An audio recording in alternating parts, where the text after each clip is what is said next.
The so-called Alexander Sarcophagus, a monumental late 4th century BCE marble tomb from the royal necropolis near Sidon, remains one of the most remarkable and discussed monuments of the early Hellenistic world.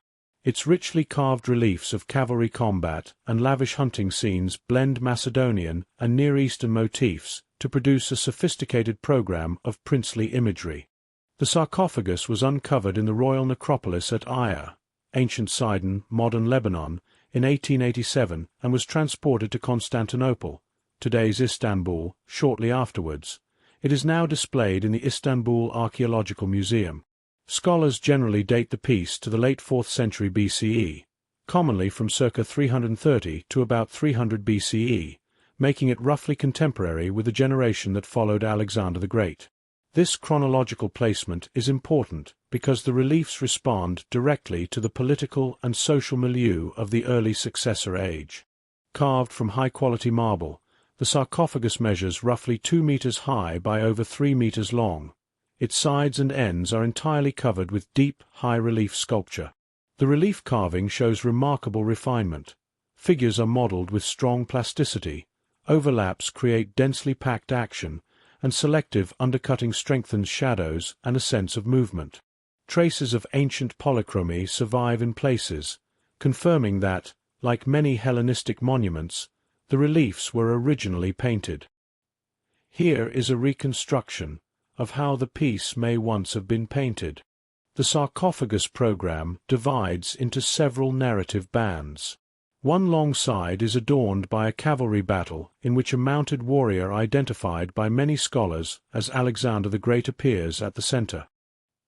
Here is a detail of this figure who is on top of a horse and wears a lion head-shaped helmet. The other side shows elaborate hunting scenes, lion and boar hunts, featuring both nude and armored hunters.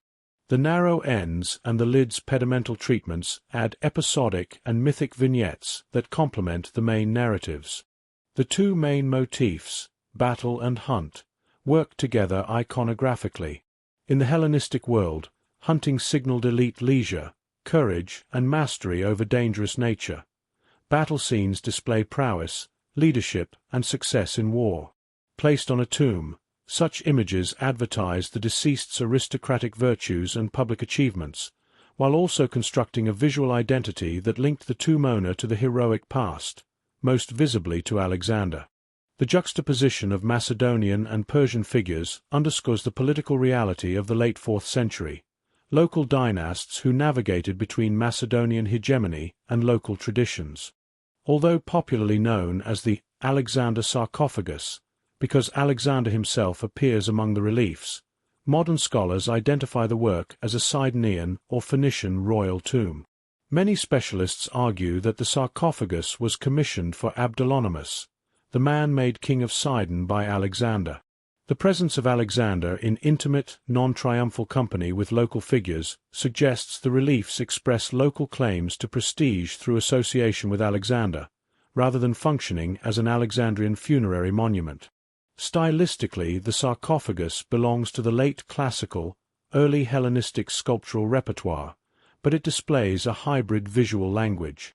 Facial types, clothing details, and the mixing of nude Greek warriors with Persian-style dress point to an atelier knowledgeable in both Greek and Near Eastern traditions, possibly a local Phoenician workshop working in close contact with Greek carvers or Hellenized sculptors of Asia Minor. The composition shows Hellenistic tendencies toward narrative density and expressive physiognomy. Faces register fear, exertion, and determination. Horses rear and twist in convincing foreshortening.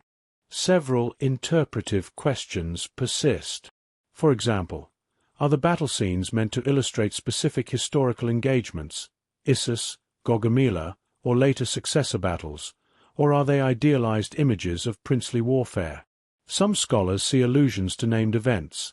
Others read a more generalized program that emphasizes shared elite culture, like hunting, comradeship, and military valor. The Alexander sarcophagus remains crucial for understanding how elites in the Eastern Mediterranean fashioned identity in the immediate post-Alexandrian world. Whether commissioned for a Phoenician king or for a Persian magnate, The sarcophagus demonstrates the power of visual narrative to construct reputation and memory across cultures. Thanks for watching. If you enjoyed this video, please subscribe so you won't miss new ones.